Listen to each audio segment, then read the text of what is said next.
Oh, hello guys, going live for Tuesday Talks, and today we have a wonderful soul called Keshia Martin. Now, Keshia is a wonderful person who is helping people to get the best out of them and have the best spiritual journey. And I see you, Keshia, too. You're here. Let me just invite you up. Hi, Zishan. Can you see me? Hi. Yes, I can. Amazing. Welcome to Tuesday Talks. We're finally here. We're finally here. Yay, we got it. We got it. So yeah, welcome to Tuesday Talks. I've started a little introduction, but you are here now. So best way to introduce yourself is to, introduce yourself. So let us know who you are, what you do, and the biggest question of all would be, why do you do it? Well, my name is Keshia Martin. It's a pleasure to be here with you on Tuesday Talks, and to meet you. So I am the Vibrant Queen. I shift the vibrations to help people start to align and attract to the things that they're actually wanting. So basically, in a nutshell, what I do is I help folks on their spiritual path through their journey and allowing them to break past like any traumas that they may have had, any past experiences, so that way they can actually start tapping more into their intuition. So I do it through like energy work and coaching, and I do it. I really like to help people and see that they're feeling more happy and enjoying their life more. So that brings fulfillment to me. Okay, so the Okay. reason you're doing this is to uh is your purpose of fulfilling, seeing people succeed and achieve the greater good that they have within them, right? That's true. Yes, it is. Wow. And how did you come came about getting into this, right? Because a lot of people who are still finding their purpose and looking for their purpose. So is that something like you knew from a very long time that you wanted to do this, or something developed into it? No, I always liked helping people, to be honest. I've always enjoyed working with folks and helping them. But I used to do photography and design, so a lot of my close friends in my network knew me for doing that for the longest. How I stepped into the spiritual path was actually through experiences. So I went through like a lot of changes and transformations. So like I was married, I have three kids, and then I went through this big divorce, and then I had like this big accident that kind of took away my livelihood as a photographer and designer. And in that process, I was kind of able to sit still and I started like hearing messages and I would like receive my kids were seeing things and they would just have all of these weird experiences that were completely woo-woo and that were not explainable. And in that, I went through all of these transformations, you know. I started out with the question, what is love? And in that process of dealing with, healing through the heartbreak, I was able to find something way bigger. I found something more on an unconditional path. And at first, it was pretty scary, but then I started to embrace it, especially now more. Like I started with blogging, and then as I was blogging, I realized I had a gift because people would come up to me and tell me I had this gift. And at first, I was just like, whatever, and now I'm just like I was just like, oh, I don't want to believe that. That's crazy talk. Let's go back to like design and fun things, and yeah, and then I realized in this path, it's like I kept having these car accidents until I saw that I had a dream, right? I had like this crazy dream where the next car accident I was going over a bridge, and I was like, okay, the last times I had a car dreams of a car accident, I actually got into one. I don't want that one. Yeah, so it was pretty interesting. It was a lot of experiences. I had like these crazy dreams. I would be in tune with things and just know that something was going to happen. I lost a lot of friends in the process. They would like think I was dabbling or that's just like some weird stuff over there. And I wasn't doing anything but being myself and trying to like manage a business and raise children. And as these things were happening, I'm like, I know I'm not crazy. I'm not drinking. I'm not on any drugs. I'm not smoking. There's nothing that I'm doing but living my life. I went to doctors and the neurologists asking them questions. I was like, "Are you sure nothing's wrong with my head?" And they would like pull up these neurology reports, and as they're doing them, they would say this one guy, he was like ready to retire. So I just thought he's not focused on me. He's thinking about retiring. Like, what's because he was like, well, what do you think about afterlife? Or what do you think about this? You're a highly intelligent woman. And I'm like, how does he get that from looking at a scan? And I just ignored him, to be honest. I just wanted like my memory back because the kids said they were like, Mom, you're like Groundhog's Day. You don't remember anything. So I'm walking around feeling like an idiot because I can't remember anything. They said I would put them on punishment and then forget that, I did that. And then the other one's running around again. So it was like this crazy time of weird experiences, capturing things while I'm still trying to be a mom, be functional, and trying to make logical sense as we were taught of everything. And in that process, I was guided to write a book, and I started telling folks these things, and they would start coming to me for wanting to help. And then I realized it wasn't just me that was experiencing things like this, that many people were scared to talk about it. And so I started helping. I realized I started coming out of my shell and walking into helping things. Wow. It Yeah, is such an amazing story and moving as well. The experiences that you've had, especially the huge accident, that has affected your big part of life in terms of memory and forgetting, and affecting your pretty much day-to-day life with your family and kids. It's when you were, it's very touching to hear, and that is the time when a lot of people find their spiritual journey. They're saying it has to there has to be an accident before people actually connect with their higher self and or spiritual right. self. You know, um, Otherwise, what the society teaches us, or how we are taught to do stuff, is just have a tunnel vision and continue doing stuff, right? So you were busy with your photography and your business and everything. So you were busy with that, right? So keep your head down, get to work, and don't worry about anything, whatever's happening on the sides, right? Behind you, whatever. You just need to carry on continuing that. And there's a reason behind that, I believe anyway, that society wants us to do this thing in a certain way. Because if you were now aware of your full potential like you are now, Mm-hmm. you would have been far more ahead of the journey and the curve where you are now. So you already have started that journey, and you are now you getting there. If you knew that from very early time, you will be far more ahead and more successful and be bit more on a different level.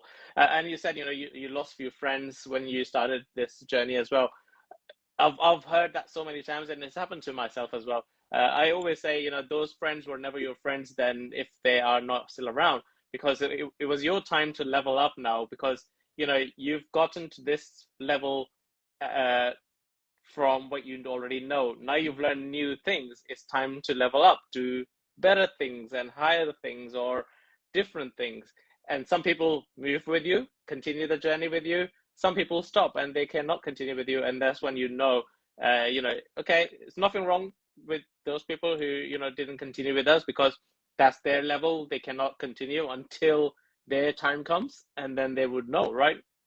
And it's it's Absolutely. it's an amazing thing to hear that you found your spiritual journey that way, and then you continued with that. So when you started now helping other people, obviously they were reaching out to you, and you've listened to the stories, and you were like, there's more people out there similar to yourself, or similar stories, and you're like, okay, I should be speaking out, be talking to people, and wrote a book about it as well.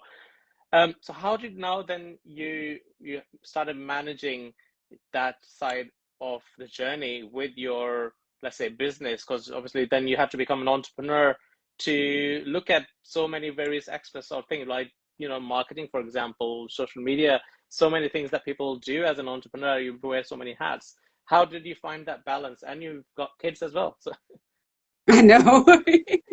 Well, that's a really good question. I'm actually I'm the third generation entrepreneur. So my grandmother, she had owned a business in Jamaica. Then when they moved here, I'm originally from Jamaica. My father, he had um, started his own business doing TV and VCR repair, and then he transitioned from that into IT, you know. So when I was little, when I was a young girl, I used to go to his shop and help him like greet the customers, do all the admin works and take the payments and things like that. And then I worked for folks, and it was hard working for people. For me, I kept like job hopping, and then I did stay in HR for a while, and then eventually I had started my own business doing photography and design. So I had that for about 8 years, helping small and mid-sized companies in the area.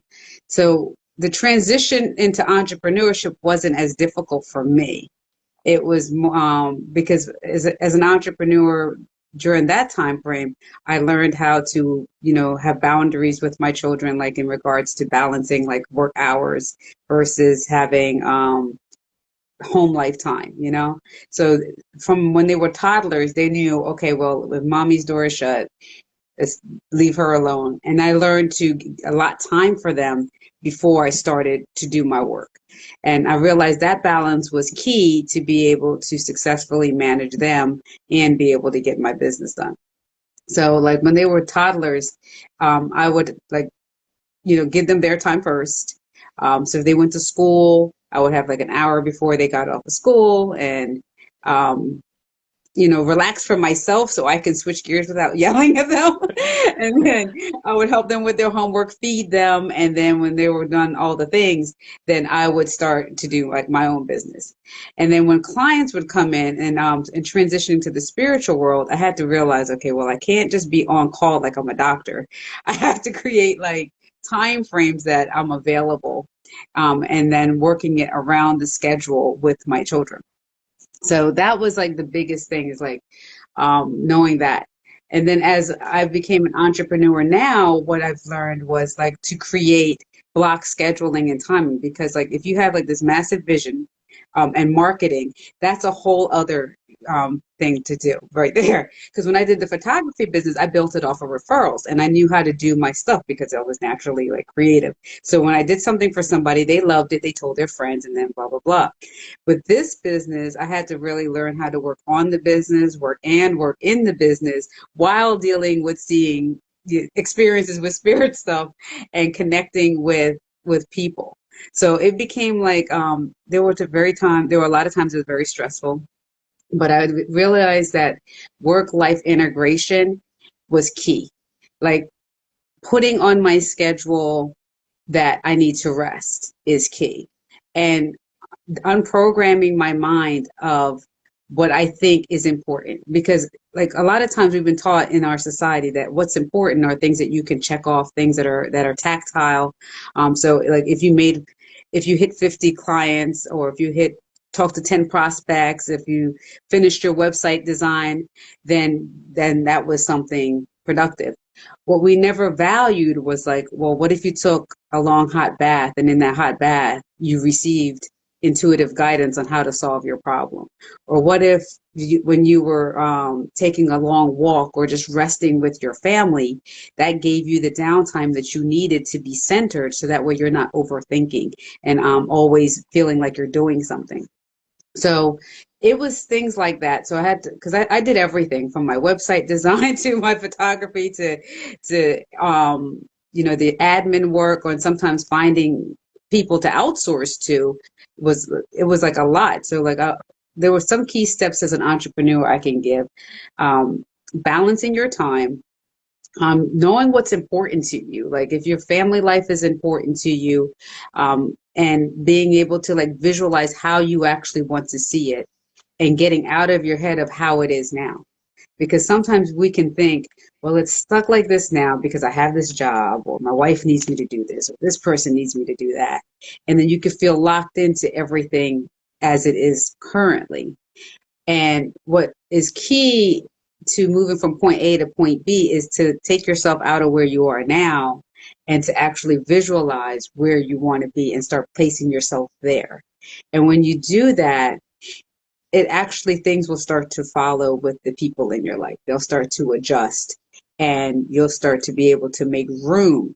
And the people in your life isn't just like your wife, your kids, and your family, but the people in your life are also your clients as an entrepreneur, the marketing team, your team, if you're building a team with you, and they'll all start to kind of work together.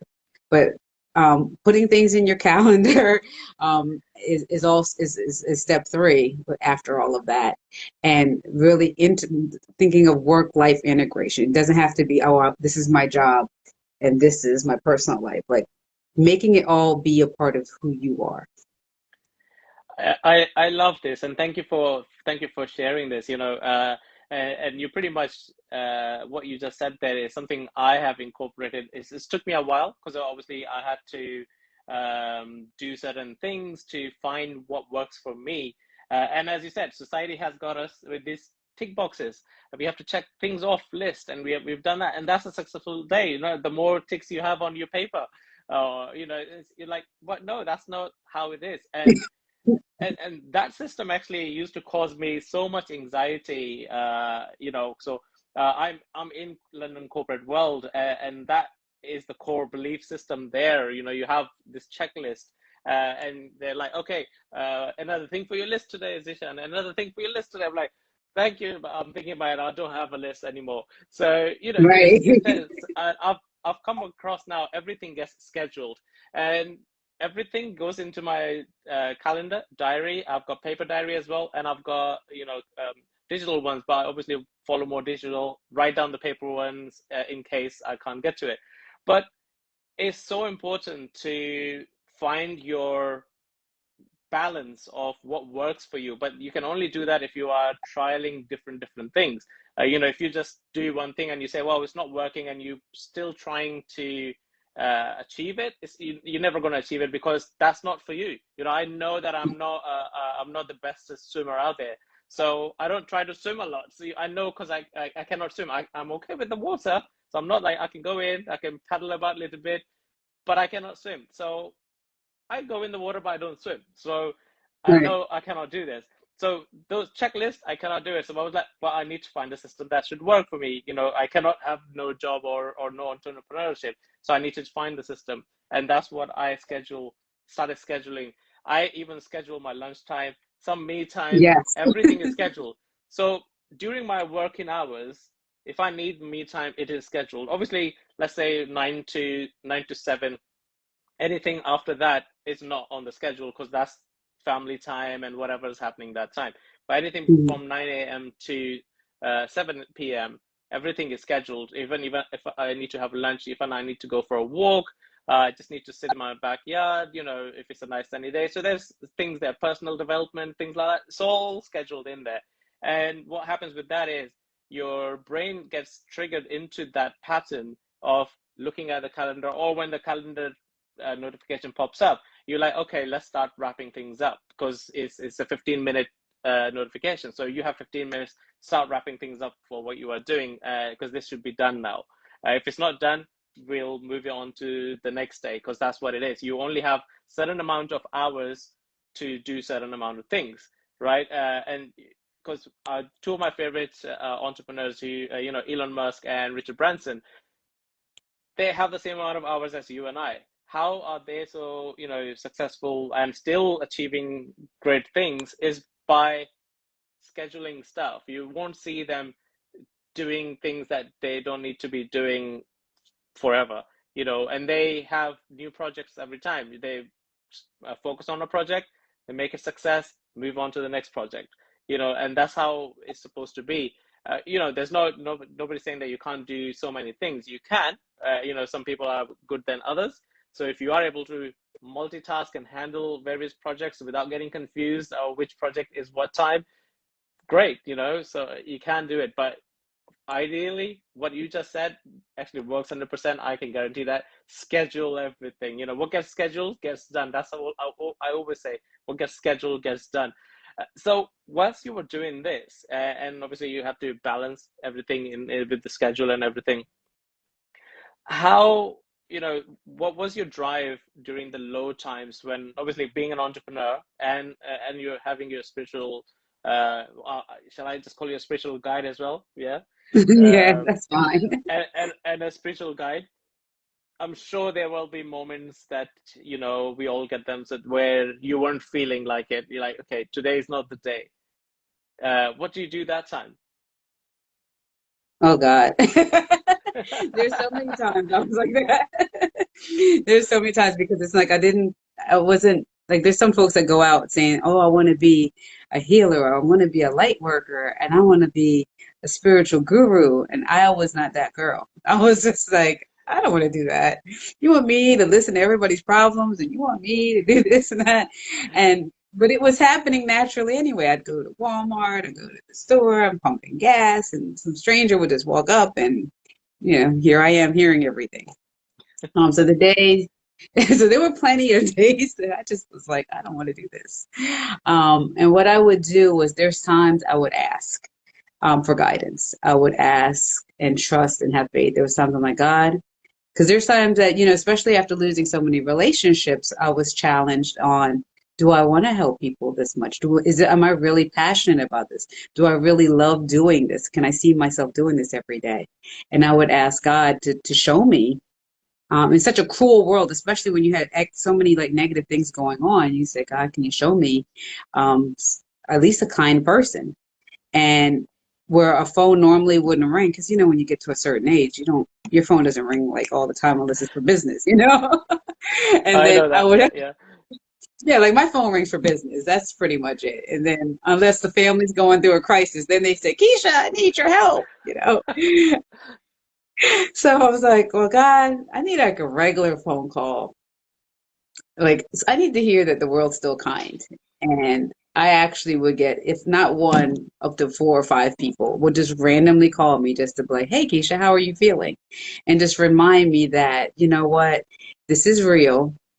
Um, there is a force out here, and there are still kind people to keep going. And whether they knew me or I run into somebody on the street and they just were just overly kind, that was a reminder.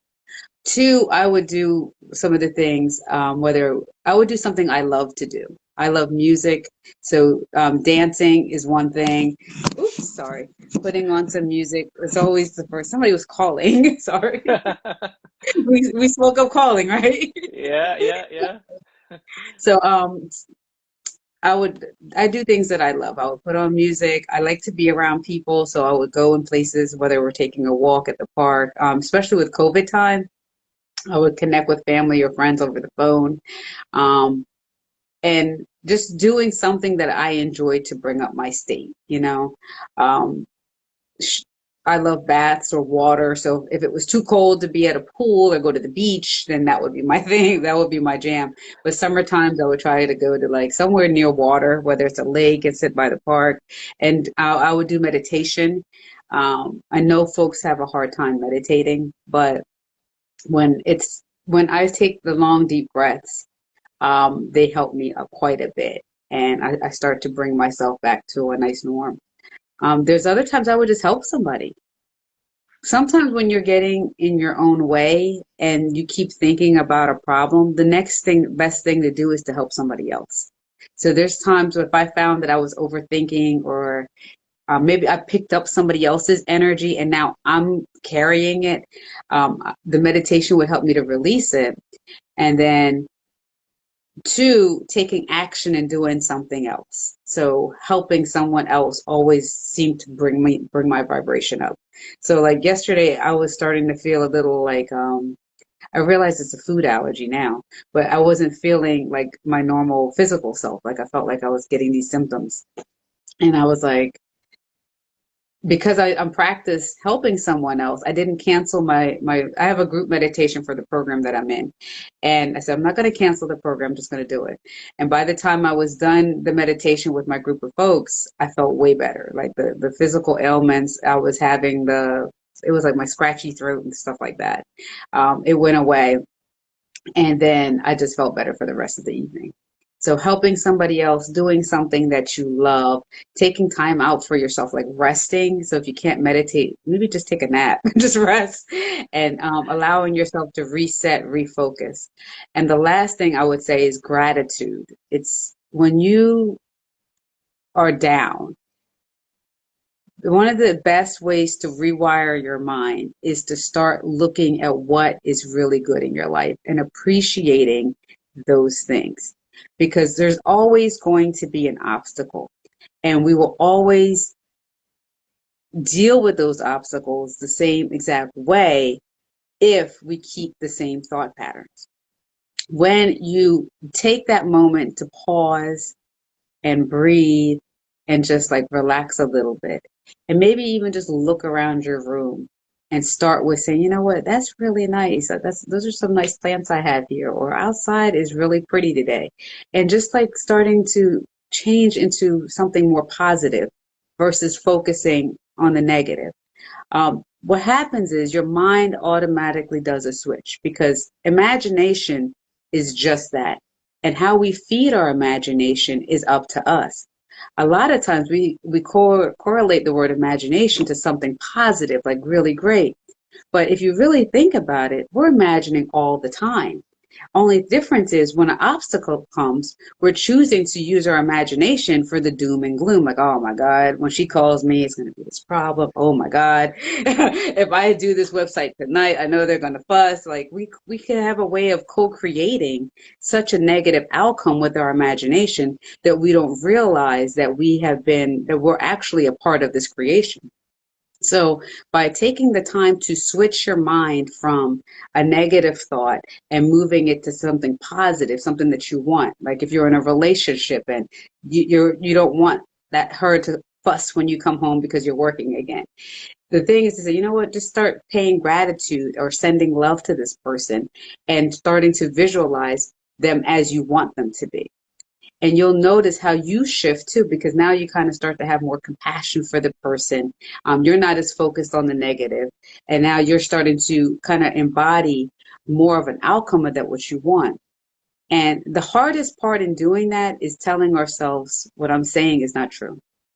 And that's because the ego doesn't want to believe that you are worthy of receiving this type of attention or you are worthy of having peace in your life. But when you start to tell that voice to shut up and this is what I want, I believe I can have it, you'll start to manifest because we're always manifesting. We just always choose to manifest this way when we could really have something this way, which is more loving and fulfilling. And those are the things I do to pull myself up. And call a friend. That's the last thing. Because sometimes when you have a good circle, sometimes we can get in our own way. We could either be tired, hungry, or one too many things went wrong for the day. And you need that support system to help remind you that, hey, you know what? Watch your thoughts, Keisha, or watch your thoughts, Deshaun. You're not thinking, you're not positive. Have you eaten? Did you drink enough water? Go eat. Go sleep. Come back tomorrow. I know you're smart. You'll reset. You'll figure it out. And you'll be surprised how that community, that tribe can pull you back up and have you going right where you need to be faster, not necessarily 2, 3 weeks in the same problem, but maybe within a few minutes. Well, that's such an amazing story that and elaboration of what was there. And you touched upon so many things that there I was listening in regards to manifesting and the mindset, right? So I want to touch upon the mindset first because this is my core belief that I mean I was doing this without even knowing that it was something until I found out until last year. But so I've been doing this since I was very young age. So something always, I always made room for things that I wanted to happen, right? So my upbringing wasn't the best of upbringing. We were living off better, I'll say, but then certain changes happened, so we had to downgrade.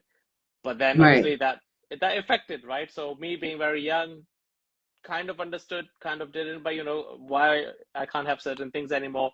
But then I was entrepreneurial enough to make things happen myself. But I had to have a vision, right? That vision only comes from making the place for it, right? Hmm. And as you said, yeah, not dwelling onto the negative. I could have just gone there and say, why is this happening to me? Why did this has to happen to our family? Why this? Why this? And then what will my mind would do? It's going to start looking for that why answer to that why, right?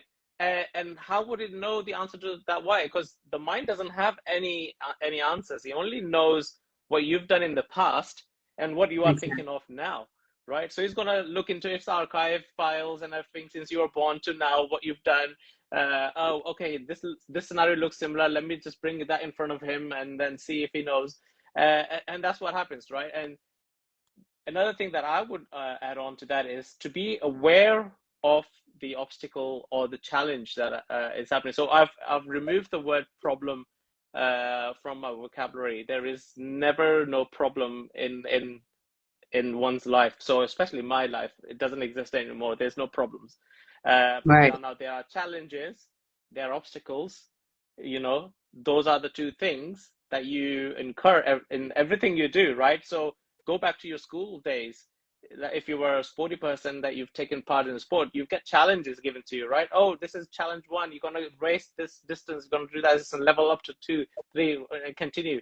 Um, so those are your challenges, and then you have obstacles Hmm. in between if you are doing hurdles, right? So you have all that, and that's what is actually happening in your life as well. You have challenges, you have obstacles, and they come up, they only appear when it's time for you to level up. That is, you know, you've learned enough and you're now at the end of that level, and it's now time to overcome these obstacles and challenges, and then you are ready to level up into stage two of your life, stage three and stage four. I mean, I'm using the analogy of gaming because I do come from a gaming world. So if you were playing a game, you cannot level up or go into the second round until you finish the first round. And the first round, Right. when it comes to finishing it, is always a difficult challenge because there's always some big baddie to beat or some difficult car chase to do, right? So it's always something difficult. You never do it in the first instant. You always do it in the third or fourth, depending on how you take on challenges, right? So you do it the second time round, obviously, or whatever the second time is for you. But a lot of people get baffled by when they get hit by the challenge of the first time. And then like, why is that happening? I shouldn't be doing this, isn't it? So no, it's a no. And this is the power of your mind is something you touched upon, and how I look to that is, you know, it's us who create our reality, which are we are looking outside. You know, we see people doing stuff, you know, cruel world and all that stuff. Why the world is cruel is because we are looking from that lens as well. We've probably met few cruel people, but then we're like, everybody's like that now, because, you know, be careful, because that's what mind does, because it's reacting to what you've fed it, right? So you've said, but if you are looking for the good in everybody, like give everybody a benefit of a doubt. I there is nothing bad can happen. You know, you can only do it once, and if you've done it again, we part ways. You know, then Right. we know you've got a bad bone, right? So you're not we're not friends. But I'm not gonna say, okay, bye. We're not friends. We'll just like stop connecting a lot. So you know, that's it, done. But then again, those are, you know, it's an obstacle or a challenge that it wasn't a problem, right? So I will Right. do things with that mindset of, what is this challenge? How do I overcome this? So if I'm asking myself, how do I overcome? My brain is now computing, right? Okay, right. Let's look for solutions.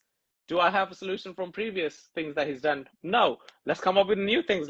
You know, this is when you start saying, let me look at it from a distance. Or, as you said, go to bed and sleep. That's what I do. I'm like, right, it's I don't think I will tackle this today.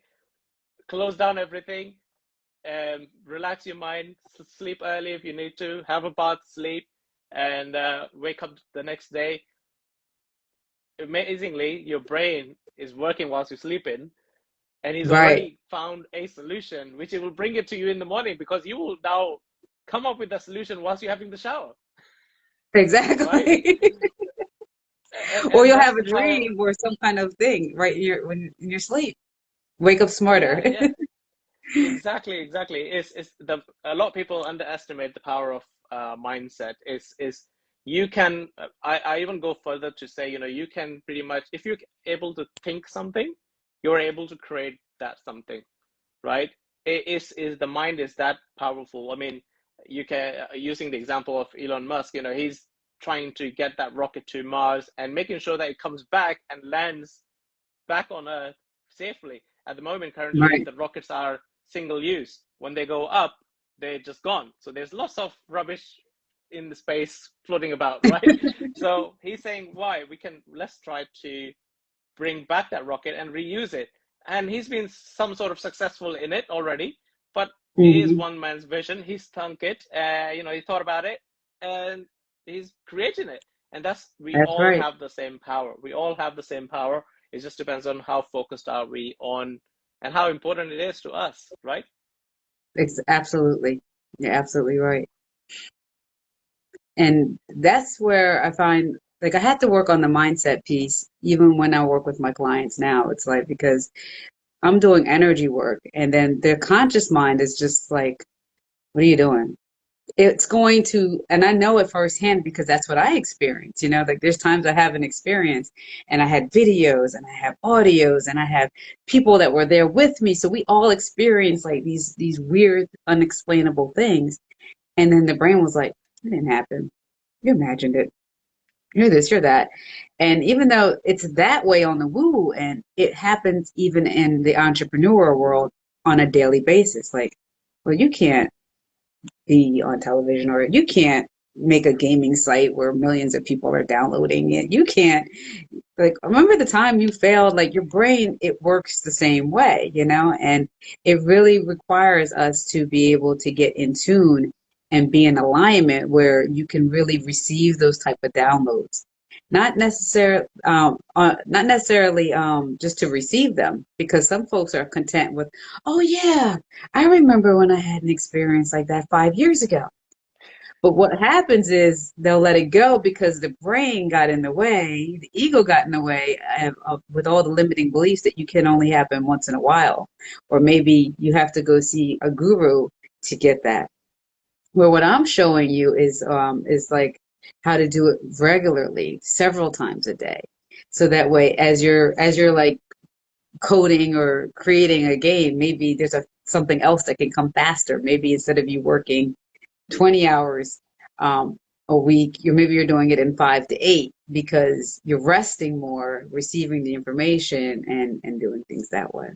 So it's just learning how to like bring the unconscious and the conscious mind together and healing whatever emotional blocks that has created the mindset issues that keep a lot of folks from actually taking the steps that they want to take to achieve the goals that they want. That's actually so amazing. And I know you've got a program coming up where you are doing something similar, right? That is correct. Yeah. So the program I'm working on right I have about 8 or 9 people, men and women, together. So it's focused on relationships because and I went back and forth on doing relationships for the longest, but everyone was coming to me with that. So I have a program where I help folks break through the things inside of them blocking them from having the fulfilling relationships that they have. So I see the energy, I feel the energy, I can see where the trauma started, what age it came from, and then I clear it. And after I'm clearing that, then I also work on communication. So I coach folks on their communication as well as understanding the masculine and feminine energies so that way they can, one, perform better in their work life as well as setting their goals and having like a well balanced life. So even though they're coming to me for relationships, we're focusing on it's a 360 because your spirit being who you are as a person, it affects everything, all the decisions that you make. Yeah. Wow, that's such a great thing that you're doing, and obviously the people listening to this. So today is the 8th of Feb. Just in case this gets posted a bit later, as well as a podcast and some other time. I'm sure this is a continuum program. So if they are listening to this in the later time, sometime after 8th of Feb in 2022, that we are doing this now. Um, they can reach out to you, what's the best way to reaching out to you to find out if you're still doing something like this? They can go to my website, which is Keshia, Keshia Martin, Martin.com. And yeah, or they can email me, support@KeshiaMartin.com. And yeah, so I'll be doing this program, whether so the program, it has like meditations. I do live meditations with my group, as well as like live Q&As, as well as like one-on-one. So it's a hybrid program that I'm doing right now. That's Yeah, amazing. So I would 100% recommend people to, connect with you and check out the program. I think it's needed. As you said, it's a whole 360 life that you have to, is relationship is just a part of it, which is affected by some other part of your life. We just don't know it because we are maybe exactly. focusing on that one part only, which is broken at the moment, right? And why, what, or affected. So why is it affected that way? Is you just have to see the cause, somewhere it is. Um, I always say everything that is happening in your life is a ripple effect of something that has been decided or an action that was taken, not today, maybe few days back, few years back, whenever it was something that has brought you to where you are now. And great that you've realized that you're not happy with where you are now. We now start from where you are now and we move from there to Exactly. go forward and fix where we are, right? And then get to the place where we would love to go. And I love the way you mentioned it earlier, to imagine yourself. I don't know, let's say somebody wants to be a CEO of a big company. Imagine yourself already as a CEO of that company. And what would that CEO of that company would be doing? Maybe then write those things down if that's what that is. You need to bring it to life, uh, somehow, right? And the more you immerse yourself into that, the more it will come true and the more you'll be closer to it. When I use example of athletes quite often, and I'm no way in shape an athlete myself. I'm the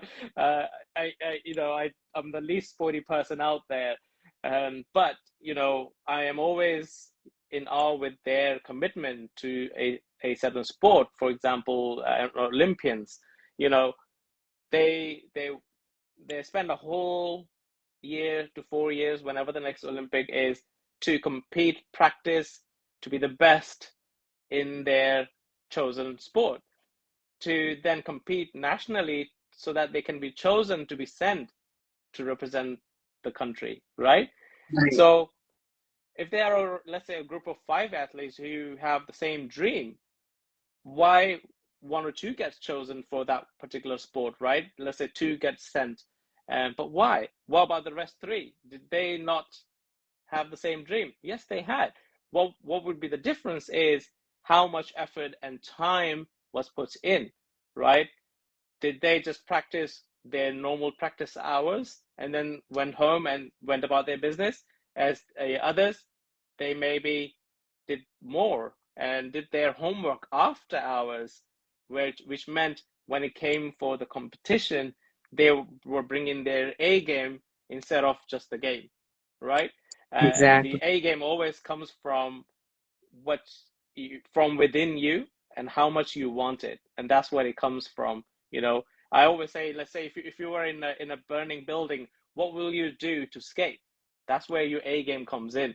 That's what you will do to get what you want in life, is trying to escape from a burning building. So if you're in there, you're going to try everything to escape and get out, right? Exactly. And that's what you would think for most, but what I've realized, and that sounds what usually would happen in theory, but we've all seen those movies where the person gets crippled in fear and then they don't move. And I think that's what happens with a lot of folks, why they don't achieve their goals. So and it won't hit them until like the end of one year has happened and they're like, oh my God, the last 2 or 3 years, it feels like I'm in the same cycle. Or when you ask them, well, how long have you been wanting to write that book? And they're like, oh, 6 years, and they haven't started to write the book, And so how does somebody get to their A game is what happened is where I help them because there's a gap from where they have their idea to the finish line. And they can a lot of times folks get caught up like in like the motivational story because that is a great inspiring story and listening to somebody else's story can help us get out of our own way, but then there's like another crippling thing that stops us from whether being vulnerable with your person that you want to be with, telling them that you really love them, or being in a space where you want to like really go after starting to open your own business, but you're petrified that you can actually do it.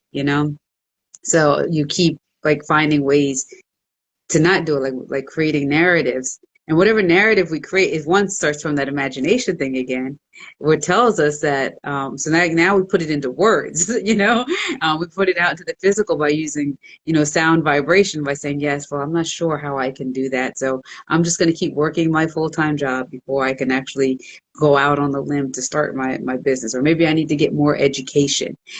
So there's so many like layers that create these obstacles that they're just obstacles, like Zishan said.